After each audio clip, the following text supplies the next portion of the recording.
With drumming or any type of goals, it's not just declaring the goal and putting it out there. Sure, that helps. Telling other people helps, but you know what's even better? Making a plan. So we have our big goal, and then how are you going to do that? What is going on? Welcome back to the Drum Show podcast. Happy New Year's. It's now either 2025. I'm not sure if this is going to release the day before or right after, but we're right around a couple days around New Year's. So Happy New Year's. Welcome to 2025. And I always love this time of year. Anybody that's listened to me I've been doing online drum lessons on YouTube since 2009, and then I've had an online drum school since 2013. So going on 2011. 2011. Wow. Okay. So going on 14 years that's been happening, and so I've been here a hot minute, right? And every year I like to reassess goals. I like to look at things. I think that we underestimate what we can do in a year, and we overestimate what we can do in a week. And so oftentimes we don't get it accomplished in a week, and we get frustrated, and it's like, no, that's going to take a long time, and so our drumming is no different. And I always like to take this time of the year to look at it and go, okay, how far along my goals did I get? What's different than last year? What's the same? What do I want to change?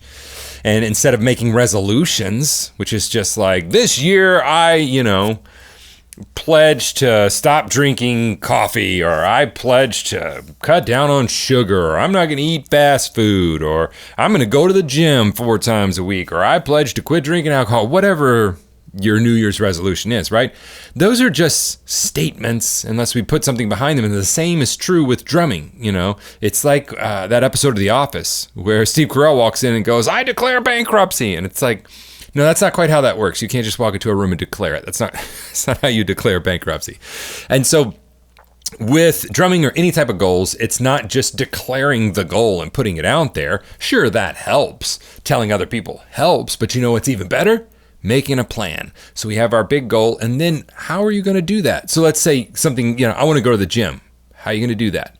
Let's set up a schedule. I want to go 7 days a week. Well, come on, hold on. Anybody that's been going to the gym for a while, I have since my teenage years, that's a little, unbelievable, right? So let's start. I'm going to go to the gym 2 times this week, and then I'm going to increase that to 3 weeks in, and then 4 times 5 weeks in, and then, I'm going to increase my time from 20 minutes to 30 minutes.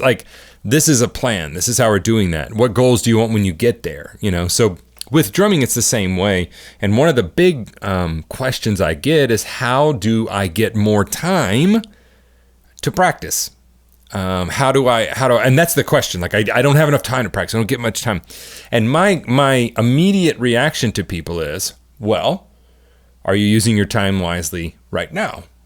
Do you need more time to practice? Now, sometimes, yes, we do. But a lot of times, we actually don't. A lot of times, we're not feeling the progress that we want to feel. And so we feel we need to just put more time in because that'll make us get there, right? Whereas really, if you're putting an hour a day and you're like, I'm not getting the progress I want, it's like, okay, I want to put more time in. Well, sure, maybe, but let's make sure first that we've optimized the time that we've put in. So here's the good news. To get better this year, you don't necessarily have to practice more unless you're not practicing at all. Let's be honest with ourselves, right? I'm getting 5 minutes a day. Okay, well, probably you need to practice more. In that case, yeah, you're probably right. I'm wrong. You're right. You need to practice more. But if you're getting a certain amount of time in, it would be like saying, I need to read more. Well, why? I'm not getting very far in this book. Well, how much are you reading every day? 30 minutes. Okay, well, how many pages are you reading every 30 minutes? I get about 2 or 3 pages in. It's like, oh, okay, well, yeah, I agree with you. You need to get a little further, but I think you're doing something wrong there because you should get more than 2 to 3 pages in 30 minutes, right? And when we start looking into it, it's like, oh, well, the kids needed this, or I checked my email, or I was doing this, responding to a text message. It's like, oh, yeah, sure. So that's not really reading. That's just doing something and interrupting it, right? So we first of all need to figure out if we really need more practice time or if we're not delegating that time and being smart with that time within our practice time. So when it comes to recording videos, things like that, we had a camp a couple weeks ago, and I had to get recording done before that camp. I had a ton of recording I had to get done for the members area, for the YouTube, for podcasts, for another company that I'm doing some lessons for. So in that week, I did 6 YouTube lessons, like 7 or 8 podcasts, and then 4 song lessons. And that really was about 2.5 days. That's what that took me. How did you get so much done? I planned it out. I had these blocks of time. Today I have a block of time. I need to record X number of podcasts because that is a schedule that I've set that needs to go out. So before my podcast recording time, I have planning time. Before I sat down to record this podcast, I planned what I was going to say. There's a lot of planning goes into what I'm going to do. The same needs to be for our drum practice. And so, but that's like not the fun stuff people want to do, right?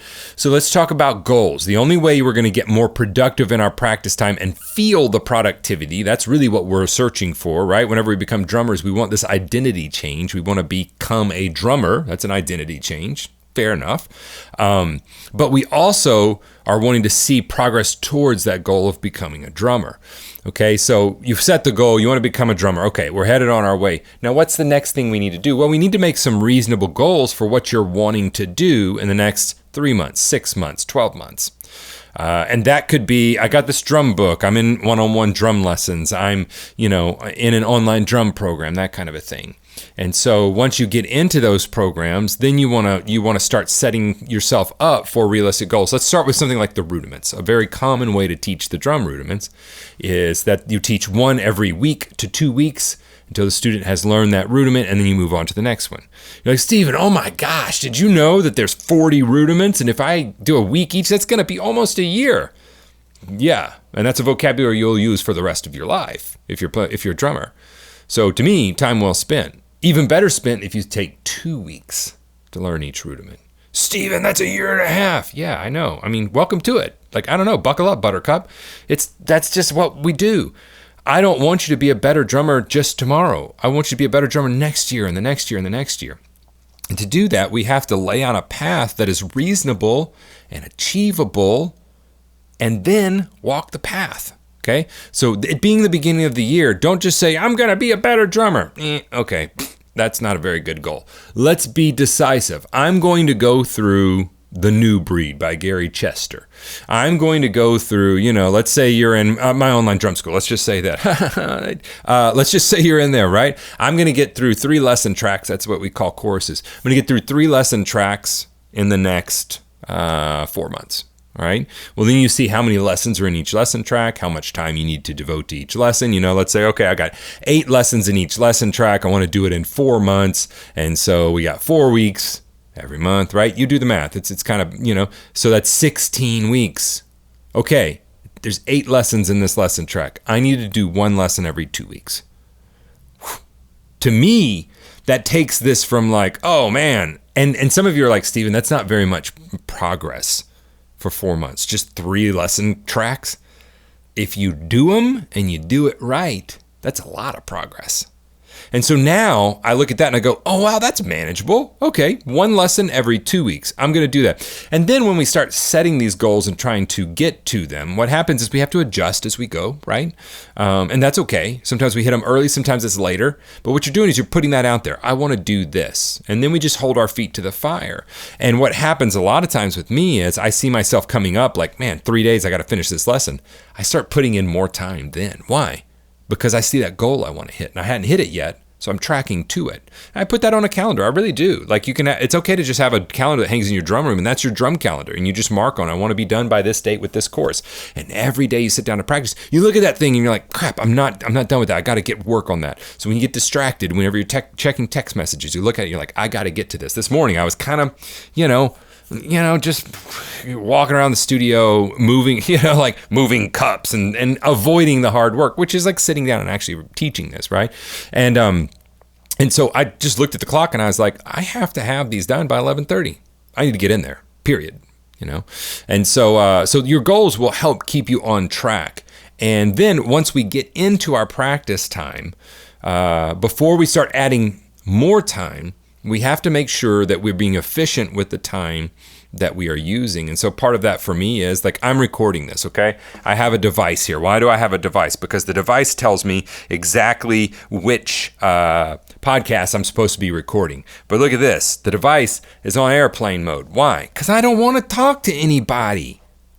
I don't want to get a text message. I don't want to get an email from you. And I love you. I love hearing from you. But honestly, if I'm recording something or practicing, just like stand in line. I want to get done with this. And the same should be said of you. Like, Steven, I want to talk to you, but I'm practicing right now. Cool. I'll come back later. No problem.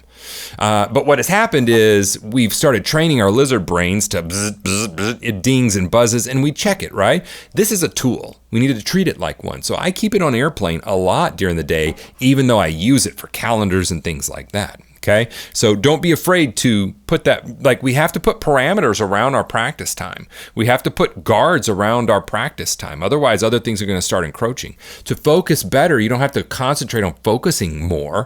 You need to concentrate and get better at ignoring outside interruptions and stimuli or whatever.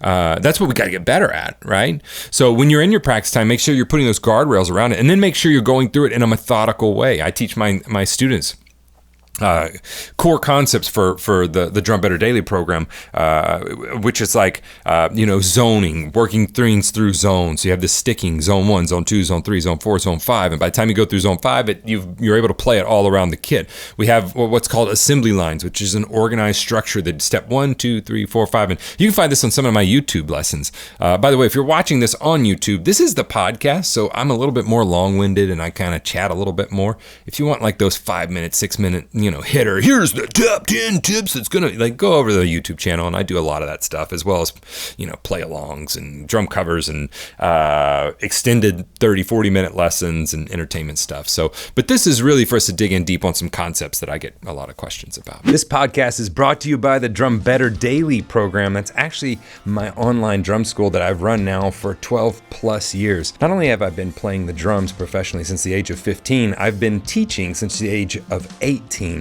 Matter of fact, I talked to one of my first student a few days ago. I actually called him to see if he could sub a gig out for me. Daniel, love you, man.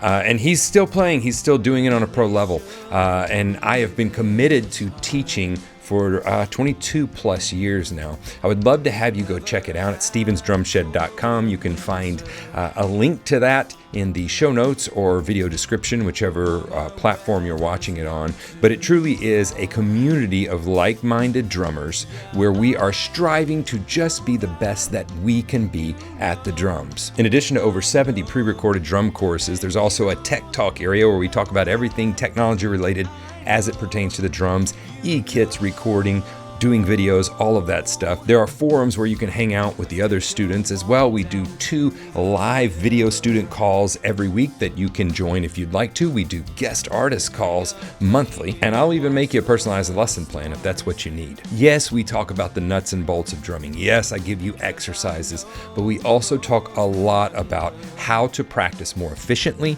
how to practice better, and how to get more out of your practice time. I know you're just like me. You're busy, you're being pulled by work, by family, by friends, by other responsibilities. Whenever you practice, you really want to see gains and have it be productive. That is what we focus on in the Drum Better Daily program. I'll have to say personally, it's been really cool because some of these students I've worked with for over 12 years, we started running drum camps here in 2022, and I got to meet some of them in person for the first time. Those drum camps have been selling out, blowing my mind with how much fun they are and how great a time it is to bring the community together in person. I'd love to have you be a part of it. And so when you're going through this, you want to make sure that in your practice time, you're doing things like incorporating feedback loops, going through, an organized way to work around the kit, which for my students would be zones, working through what I call an assembly line. I have concepts like called the Big 7, which are 7 big picture principles that we can focus on in any exercise that helps us further them. And so before we start going,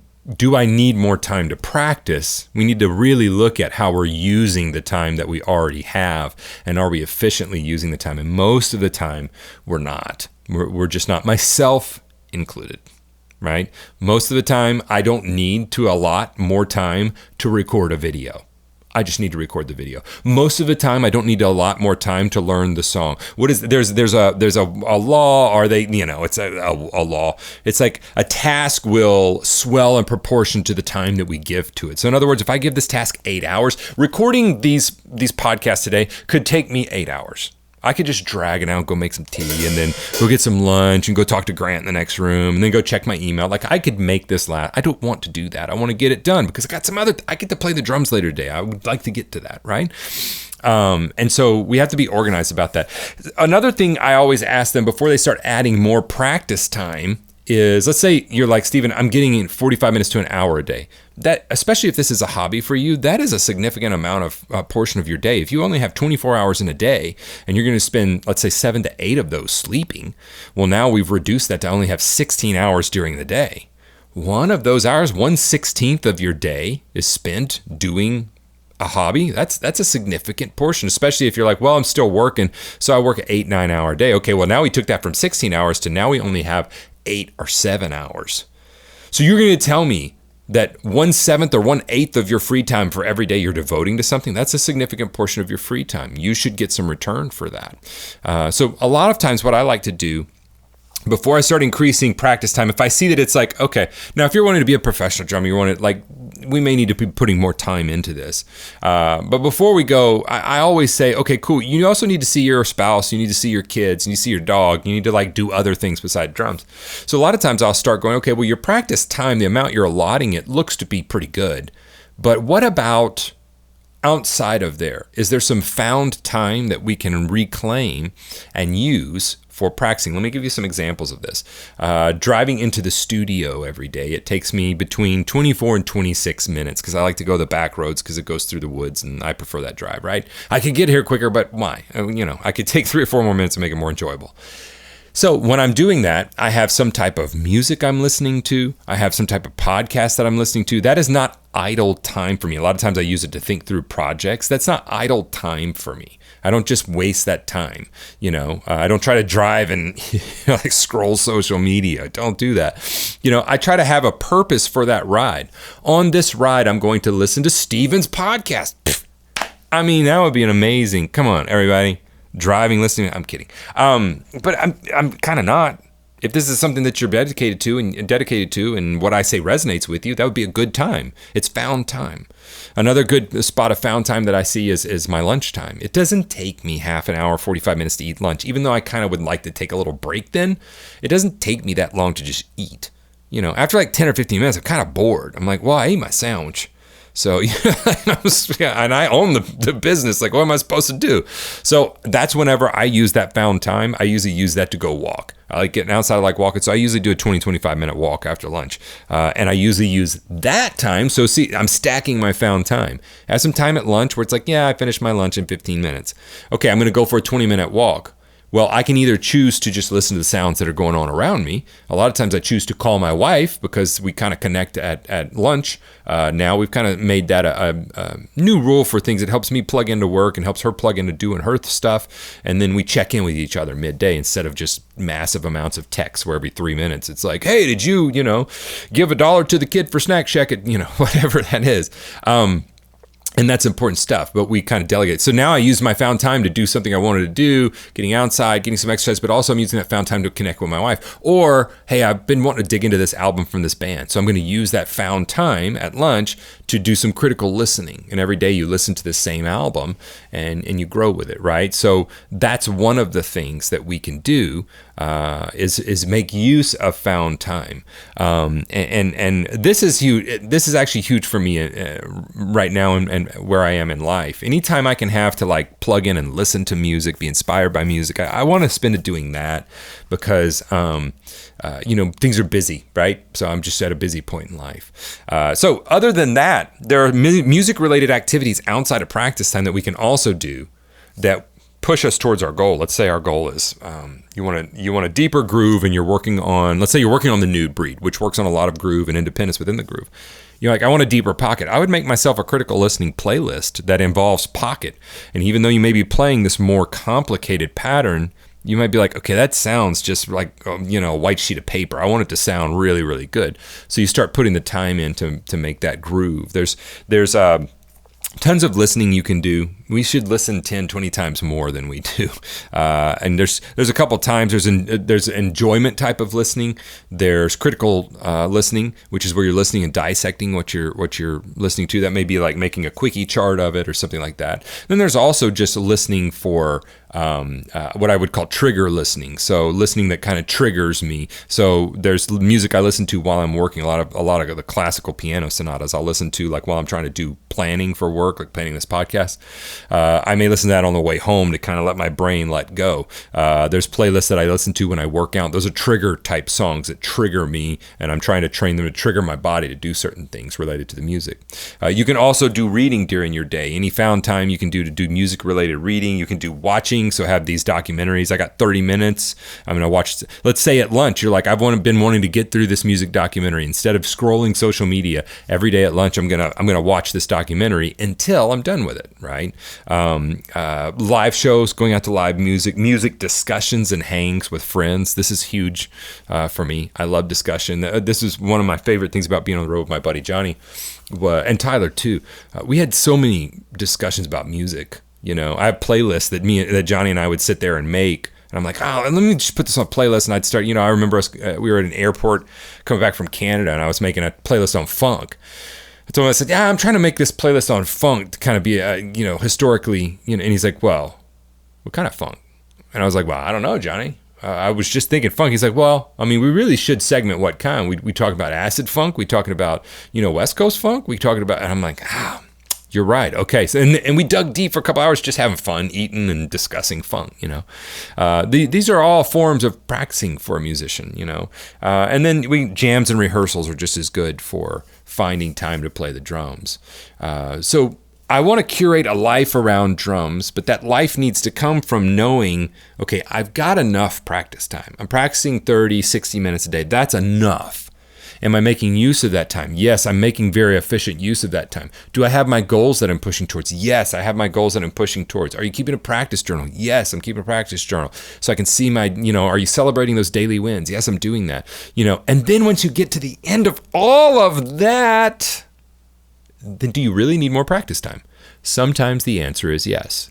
And if the answer is yes, that's when we start going back through the schedule and going, okay, let me get some more practice time here. One of the places that I found that's kind of a hack for me in my own life is early mornings. So I've been having trouble finding time for the gym. I like doing it later in the day just because I'm kind of more awake. But morning time is family time, seeing Kelly kind of getting the day going. But lately, later in the day hasn't been working. So I'm like, okay, well, I'm getting up at 5 a.m, which means I go to bed early. There's trade-offs. But early morning has been one that I've found for many, many years. Literally no one wants to hear from me at 5 a.m. Nobody. 0 people want Steven to call them or text them at 5 a.m, 5:36. That's kind of a prime time to get really creative stuff done for me if I so choose. And so it may be like, hey, I'm going to get up 30 minutes before the family and I'm going to get some pad work in. And every day you have a very regimented thing that you go down, you wake up, you get your cup of joe or tea or water or whatever that looks like, or nothing. And then you go down and you do some pad work for half an hour, and then you come up and you start your day, right? You got 30 minutes right off the bat. I used to do that in college. I would wake up with Kelly, and I would do some reading and things first, and then once she had left for school, because she was a school teacher, I would get on the drum set, and I would practice for an hour and a half before I went to my first class, sight singing and dictation, and then music theory. Before I went to those, I would get practicing. So before I ever started my day, I already had an hour and a half in, sometimes 2 hours, depending on how early I got. No, I had neighbors that I didn't bother when I played and that kind of thing. But so to wrap all this up, when you say, I need to practice more, we usually interpret that as I need more time to practice. But what I interpret that is, I need to practice more efficiently. And that comes down to making sure you have your goals and set them for the whole year, and then backtrack from that.